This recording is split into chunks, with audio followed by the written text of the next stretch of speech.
Bonjour à toutes et à tous, bienvenue dans Bonjour chez vous. Aujourd'hui, nous allons parler du Saint-Esprit. Savez-vous que le Saint-Esprit est le meilleur des enseignants? Un excellent sujet et je l'aborde avec Audrey et Annabelle. Bonjour à toutes les deux, mesdames. Bonjour Audrey. Ça va? Audrey Mac qui est avec nous, ça va bien? Trop content d'être avec vous. C'est quoi, elle s'est réveillée, t'as vu? Il y avait un petit moment de flottement et hop, on se réveille. Merci d'être avec nous encore, c'est un privilège de t'avoir. On est bénis cette semaine de tous ces thèmes qu'on apporte, qui sont comme en plus à chaque fois, c'est des thèmes de prédilection quand même, des thèmes dans lesquels Dieu t'a parlé personnellement ou des choses que tu as vécues personnellement et aujourd'hui encore sur le Saint-Esprit. C'est ça que j'aime prêcher. J'aime pas prêcher du théorique, de la théologie. J'aime des choses que vraiment que j'ai vécues, que j'ai expérimentées, que j'ai. Amen. Je crois que c'est ça qui est important. Amen, c'est sûr. Et aujourd'hui, Audrey, tu répondras tout à l'heure à une question de Cora des États-Unis, qui vient de ton pays, tu vois. Elle nous a dit qu'elle lit la Bible, mais qu'elle ne retient rien et elle veut savoir que faire. Donc, tu pourras nous donner un petit conseil tout à l'heure. Oui. Super. Et toi, Annabelle, tu as des planeurs à nous présenter, un livre à nous présenter dans la rubrique Culture et Médias en fin d'émission. J'en dis pas plus pour le faire pendant... D'accord, pour garder le suspense. Voilà, exactement. C'est parfait. Merci de remplacer Nadine aujourd'hui dans cette rubrique. Tu fais ça tellement bien, Annabelle. Tout le plaisir est pour moi, Nadine. Nadine te remercie, je l'entends dans mon oreillette invisible. Allez, on commence tout de suite cette émission. On parle du Saint-Esprit, excellent enseignant, le meilleur par excellence. Et on commence avec la pensée du jour.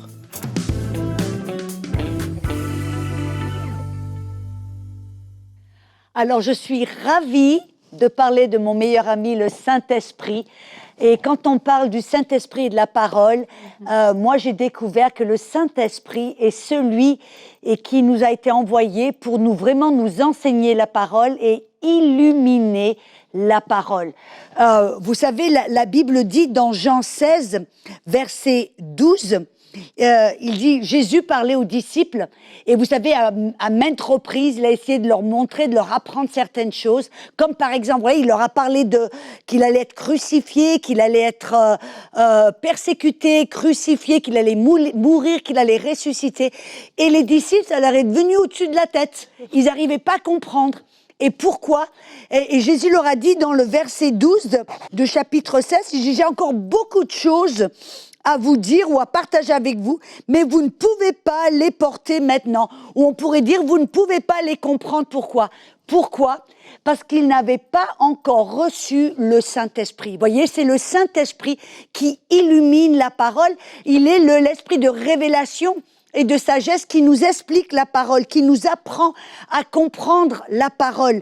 Et dans le verset 13 du même chapitre, versets 13 et 14, il dit « Quand le Consolateur sera venu, l'Esprit de vérité, il vous conduira dans toute la vérité, car il ne parlera pas de lui-même, il dira tout ce qu'il aura entendu, il vous annoncera les choses à venir, il me glorifiera. » Amen. Et là, on voit que le Saint-Esprit nous a été envoyé pour nous apprendre la parole, nous illuminer, pour nous expliquer. Et vous voyez, c'est exactement ce qui s'est passé avec Peter. Celui à qui Jésus a dit « J'ai tellement de choses à vous raconter, mais vous ne pouvez pas les comprendre maintenant. Mais quand le révélateur, le Saint-Esprit viendra, il vous expliquera tout, il vous enseignera tout, toute la vérité. » Et vous savez, c'est ce qui s'est passé avec Pierre. Le jour de la Pentecôte, après qu'il ait reçu le Saint-Esprit, le bonhomme s'est levé devant la foule, il a prêché un message puissant où il a parlé du prophète Joël, que tout le Saint-Esprit serait versé sur tout.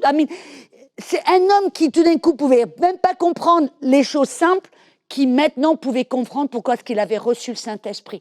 Et moi, je me rappelle mon propre exemple, avant d'avoir reçu le baptême dans le Saint-Esprit, je me rappelle, je lisais Marc 11, 23, où Jésus dit « Quiconque parle à la montagne », je regardais en me disant « Mais pourquoi est-ce que Jésus veut que je parle à la montagne ?» J'arrivais pas à comprendre. C'était comme si tout d'un coup, j'avais un voile devant les yeux. Mais le jour après avoir reçu le baptême dans le Saint-Esprit. Je me rappelle, j'étais dans un avion, près de mon petit hublot, et j'ai lu ma Bible, et tout d'un coup, la parole, Marc 11, 23, s'est ouverte, j'ai compris, c'était comme tout d'un coup évident. Et je me suis dit, mais comment j'ai pas pu comprendre avant, c'est tellement évident. Pourquoi? Parce que je n'avais pas le Saint-Esprit.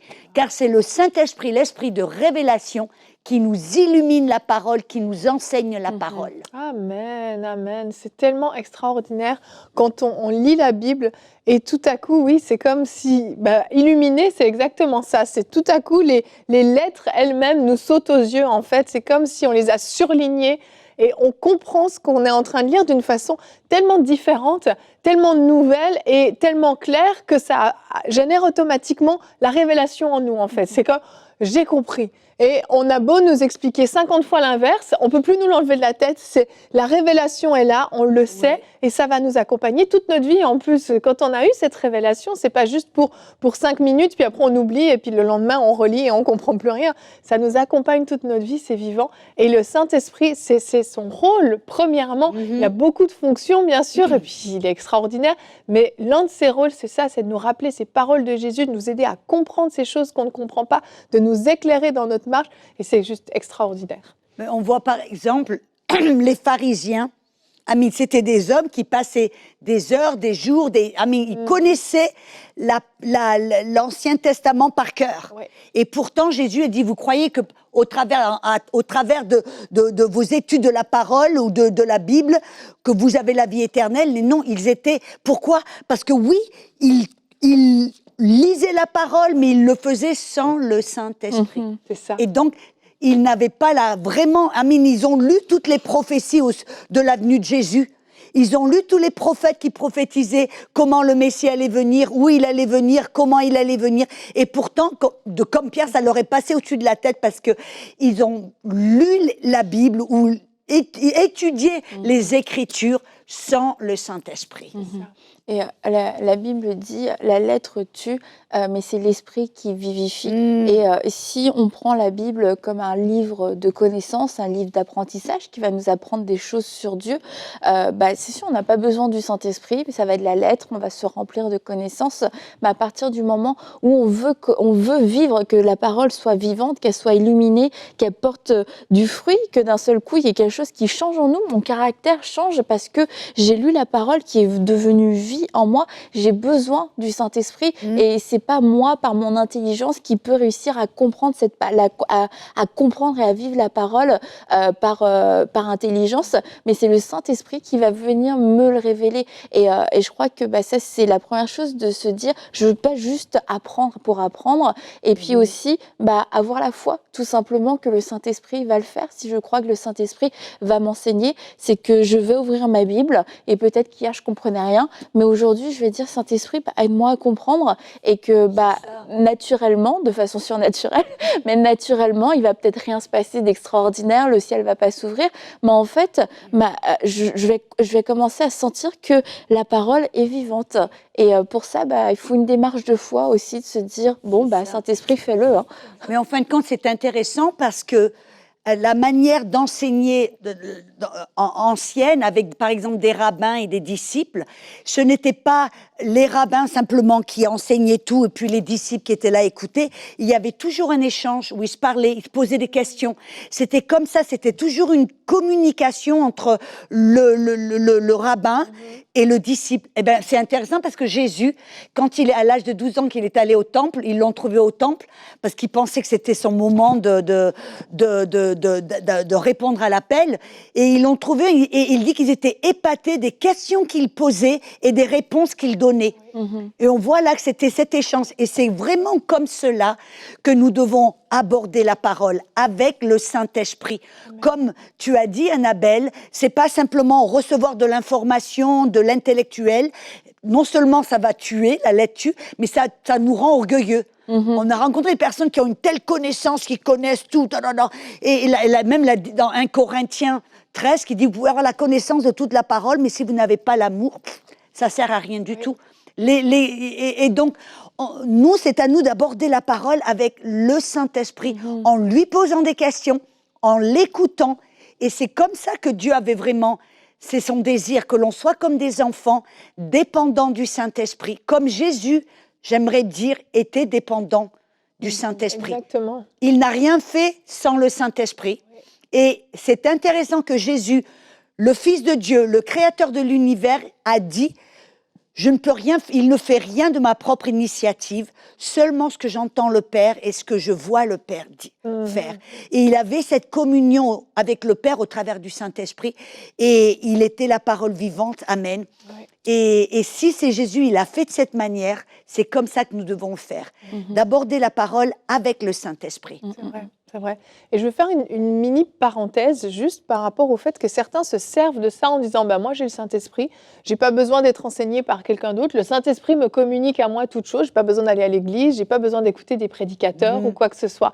Je fais une petite parenthèse parce que d'équilibre. Exactement, on part dans un extrême qui n'est pas bon parce que tout à coup en fait, si on n'est pas capable de bien dissocier ce qui vient du Saint-Esprit et ce qui vient de notre propre pensée, de notre propre chair, on se lance dans des doctrines bizarres, dans des mouvements bizarres et ça peut être très dangereux. Donc juste une parenthèse, bien sûr le Saint-Esprit est notre enseignant, mais il peut aussi passer au travers d'hommes et de femmes qu'il a appelés, qui sont remplis du Saint-Esprit pour nous transmettre aussi simplement des révélations, des compréhensions sur la parole et l'un ne va pas sans l'autre en fait. Tout comme on ne va pas prendre ce que le pasteur enseigne comme ça, comme étant la vérité sans également discerner avec l'aide du Saint-Esprit. Donc encore une fois cette notion d'équilibre pour que les choses fonctionnent bien et qu'on évite de tomber dans des excès. C'est bien, c'est bien. Je suis contente que tu aies amené ce petit détail-là. Ouais. Et comme je voulais aussi ajouter que le Saint-Esprit n'est pas l'enseignant que des docteurs, des pasteurs ou des ministères. C'est pour nous tous, enfants de Dieu. Le Saint-Esprit veut nous tous nous enseigner et pas forcément dans le but de prêcher. Surtout pas dans le but de prêcher d'ailleurs. C'est la dernière des raisons, même en tant que ministère. Quand on ouvre la parole de Dieu, ça devrait pas être que pour prêcher, mais ça va être pour notre vie. C'est comme ça aussi que la parole vivante, c'est comme un morceau de la parole s'imbrique parfaitement dans une situation de ta vie. C'était quelquefois l'élément manquant parce qu'il y avait comme un trou dans notre réflexion. Quelquefois, c'est parce que ça apporte un baume, ça apporte une consolation. D'autres fois, c'est une correction, mais ça va être pour la vie de tous les jours. Une maman, vous vous posez la question, mais qu'est-ce que je vais faire avec cet enfant? Mais demandez au Saint-Esprit, l'enseignant par excellence, de vous enseigner pour votre enfant particulièrement à travers la parole de Dieu. Et là, vous allez avoir une parole qui va s'illuminer et vous savez que c'est ça la direction, c'est ça que le Saint-Esprit vous a montré. Donc c'est pas juste se dire c'est pour les prédicateurs, pour les pasteurs, c'est pour moi en tant que croyant, j'ai le Saint-Esprit qui veut m'enseigner. Et c'est mon droit, c'est mon privilège. Amen. Exactement. Et j'aimerais prendre le temps de vous lire notre verset du jour qui est de Jean 16 au verset 13. Et donc c'est Jésus lui-même qui nous a transmis ces paroles. Quand l'Esprit de vérité sera venu, il vous conduira dans la vérité tout entière, car il ne parlera pas de lui-même, mais tout ce qu'il aura entendu, il le dira et il vous annoncera les choses à venir. Et c'était important, Jésus, avant de quitter la terre, a tellement mis le spotlight sur le Saint-Esprit en disant « vous en avez besoin ». Il va vous communiquer des choses importantes. Vous allez devoir collaborer avec lui, vous allez devoir vraiment être ouvert à sa présence et il va vous annoncer des choses à venir même. Des choses que moi, j'ai peut-être pas pu vous dire. Jésus a eu un temps limité sur cette terre avec ses disciples pour les enseigner et combien il a déversé tout ce qu'il pouvait. Mais comme tu le disais, les disciples souvent en plus n'avaient pas l'éclairage nécessaire pour comprendre ces choses-là. Et Jésus a mis l'accent sur l'importance de ce que le Saint-Esprit voulait faire avec nous, voulait nous communiquer et à quel point on aurait besoin de lui. Et Audrey, je reste avec toi, je viens vers toi plutôt, pour qu'on puisse aborder ensemble la fameuse question de cette sœur qui se demande, donc je vais relire sa question, je l'ai ici, Cora des États-Unis, qui dit « Je lis la Bible, mais je ne retiens rien, que faire ?» Eh ben, c'est une très bonne question d'abord, Cora. Je crois que c'est ce qui se passe dans de nombreuses personnes. Encore une fois, je crois que ça a été le thème de notre émission, que quand on aborde la parole, on l'aborde sans le Saint-Esprit. On essaie de le faire d'une manière intellectuelle, afin de retenir, de mémoriser, et on n'arrive pas à mémoriser, à retenir. Pourquoi? Parce que c'est notre tête, notre intellectuel qui s'engage, au lieu que ce soit notre esprit. Alors moi, quand je lis la Bible, je parle toujours au Saint-Esprit. Et comme Annabelle, tu as dit, j'invite le Saint-Esprit en disant Saint-Esprit, puis je lis un passage, je me laisse guider, je lis un passage, je lis, et tout d'un coup, quand il y a un mot qui saute de la page, comme par exemple, qui illumine, il y a quelque chose d'un coup qui attire mon intérêt, qui attire mon attention, c'est pour moi un signal que le Saint-Esprit me donne, qui me dit Audrey, arrête, commence à creuser. Vous voyez, c'est pas besoin peut-être, il y a des fois, c'est vrai, je vais peut-être lire des chapitres, mais des fois, je vais lire un verset. Et je campe sur ce verset, parce que le Saint-Esprit, tout d'un coup, il y a quelque chose qui a attiré mon attention. Et c'est là, quand je vois, ça me dit que le Saint-Esprit veut me révéler quelque chose. C'est comme s'il attire mon attention. Donc, je prends ce verset, et c'est bien, il y a des applications maintenant, comme ma Bible, que vous allez, je veux vous encourager vraiment à subventionner ce projet, ma Bible, parce que moi, en anglais, je lis très souvent ma Bible en anglais, en français, et j'ai une application où je peux, tout d'un coup, si le Saint-Esprit attire mon attention sur quelque chose, je prends des concordances, je prends des dictionnaires, je prends des commentaires, je vais un petit peu dans le grec, dans l'hébreu, dans les trucs, pour creuser.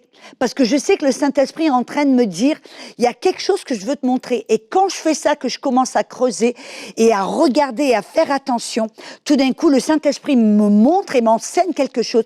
Et quand le Saint-Esprit vous montre et vous enseigne quelque chose, vous ne pouvez pas l'oublier. Vous voyez, quand vous abordez la parole d'une manière intellectuelle, moi c'est vrai, je peux lire et puis 2 minutes plus tard, je retiens rien. Mais quand je lis ma Bible avec l'aide du Saint-Esprit et que je me laisse guider par le Saint-Esprit, tout d'un coup, j'apprends quelque chose m'est révélé que je n'oublie jamais. Et comme tu as dit, et j'aime beaucoup, quand par exemple, j'écoute un enseignement, et que ce soit un enseignant. C'est pour ça que Dieu nous a donné les prophètes, les apôtres, les pasteurs, les évangélistes, les enseignants, parce qu'on en a besoin. Quand j'écoute un message, je l'écoute avec l'aide du Saint-Esprit. Oui. C'est pas que je prends des notes, tout, non, j'écoute, et tout d'un coup, j'entends quelque chose qui attire mon attention, je le marque, le verset, la pensée, et plus tard, quand je suis toute seule à la maison, alors je prends ça et je commence à creuser, je commence à lire, je commence à poser des questions. Je dis, Saint-Esprit, qu'est-ce que tu veux dire là? Pourquoi tu as dit ça? Pourquoi? Et c'est ça, quand on lit la Bible, on devrait se poser des questions. Pourquoi tu as mis ça? Qu'est-ce que tu veux dire là? Et à qui tu parles, et où tu parles, et quand tu parles, et en me posant les questions, et ayant ce dialogue avec le Saint-Esprit, je lui permets de me parler, je lui permets de me révéler, et quand le Saint-Esprit nous parle, nous révèle, on ne l'oublie jamais. Moi, il y a des vérités que j'ai apprises, ça fait 35 ans, que je n'oublie jamais.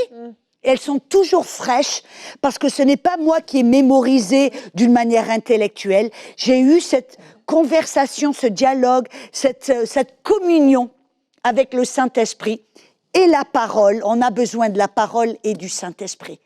Mais ils travaillent ensemble.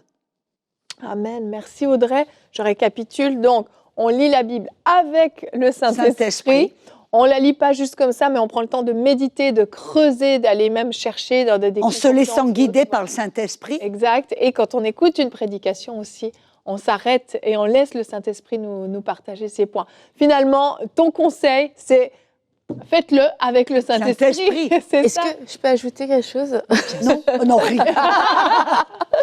Voudrais-tu ajouter quelque chose? Attention, quand Annabelle parle, il faut faire attention parce qu'elle est toujours profonde. Accrochez-vous. C'est aussi de ne pas aborder la Bible avec un esprit d'incrédulité. Peut-être que je ne comprends pas tout, en effet, mais déjà, premièrement, on est en croissance, mais d'arrêter de le dire « Oh, moi, je comprends, je comprends. » Je comprends. Amen, quand je dis ça, c'est comme je me bouche mes oreilles spirituelles et par la foi, encore une fois, de dire Saint-Esprit, je crois que tu vas m'enseigner, tu vas me conduire. conduire cette parole, tu la rends accessible pour moi. Et ça, je pense que c'est important parce que plus on va le dire qu'on comprend rien, et moins on va la comprendre. Exactement. C'est comme les gens qui disent « Moi, j'entends pas la voix de Dieu. Ouais. Non, la Bible dit « Mes brebis entendent ma voix. Et je me rappelle une fois, ça m'est arrivé où je disais « Mais je sais pas quoi faire. » Et le Saint-Esprit m'a corrigé, il m'a dit « Arrête de dire, tu ne sais pas quoi faire. Arrête de dire. » Non, alors j'ai changé ma façon.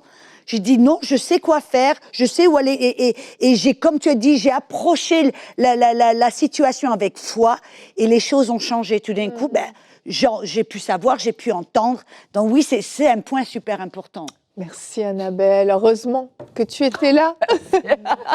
Merci beaucoup. Dernier petit point, prenez une Bible que vous comprenez avec un français que vous comprenez. Des fois, il y a juste la traduction qui est tellement compliquée qu'on ne comprend rien parce que juste on ne comprend pas les mots qui sont écrits dedans. Ça peut aider aussi. On va enchaîner avec notre rubrique Culture et Médias.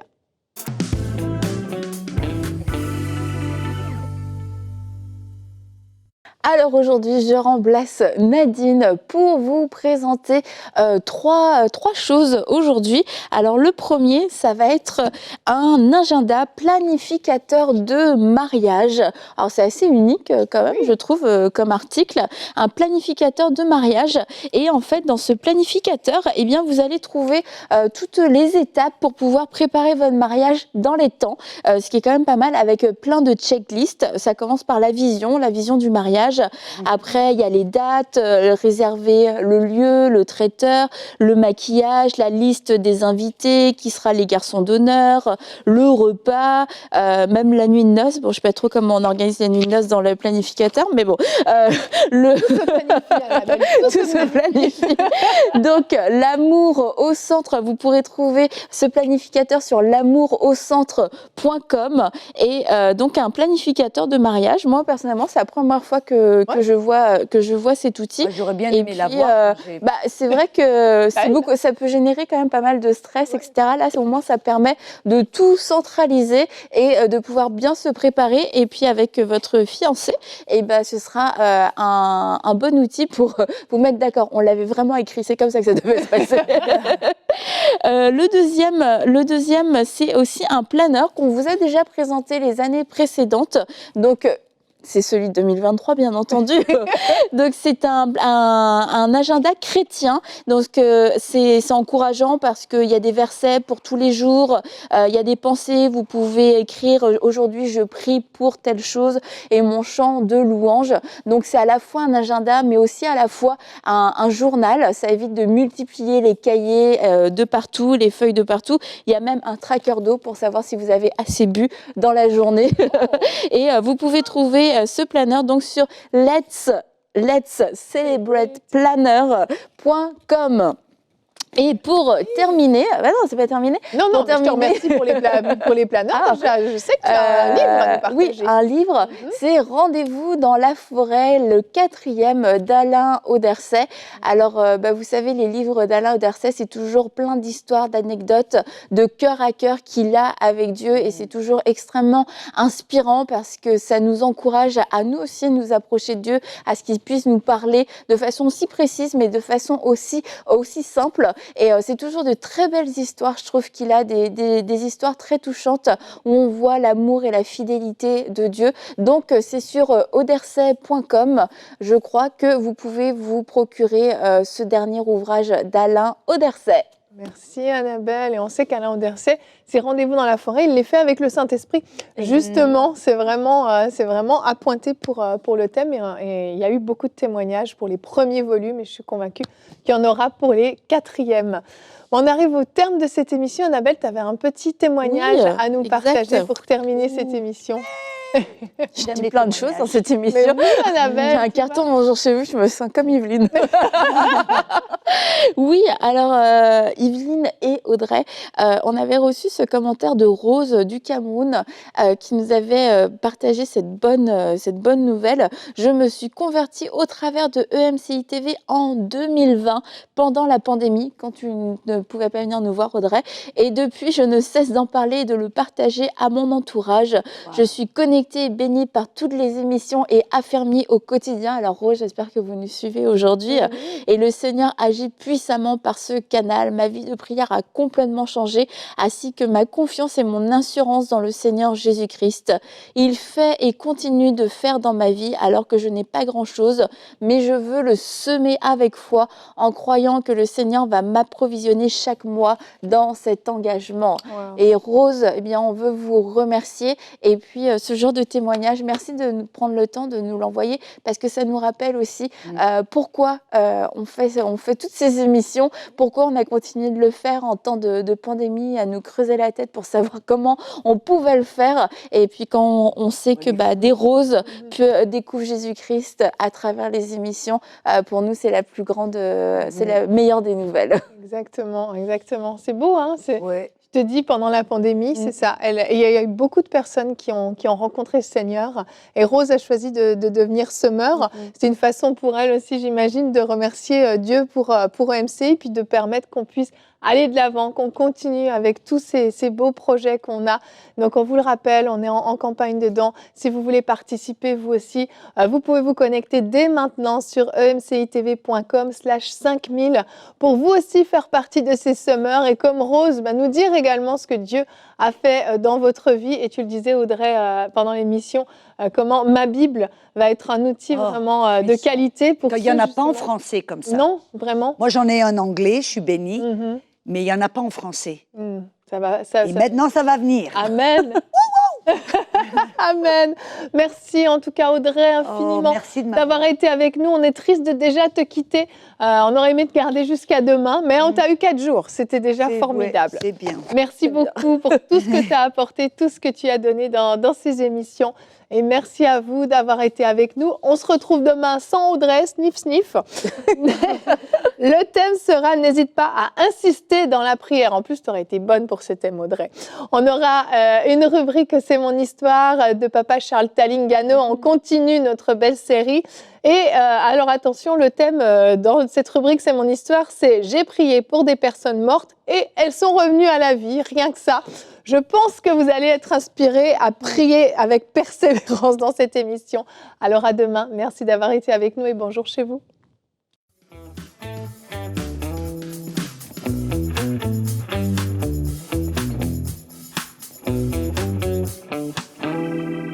Dans ce lieu, dans cet auditorium, Frank, nous croyons que nous allons recevoir parmi les plus grands serviteurs de Dieu de la planète qui vous béniront par leurs enseignements.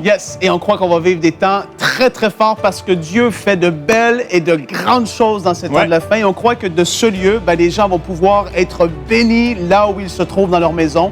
Et non seulement ça, mais que des personnes, Jérémie, vont venir de partout pour être rafraîchis spirituellement. On croit que Dieu veut faire de belles choses dans la francophonie et qu'il n'a pas terminé d'agir avec force et puissance par son esprit. Ça va être extraordinaire, ça va être glorieux et tout ça, ça va être rendu possible grâce à vos dons.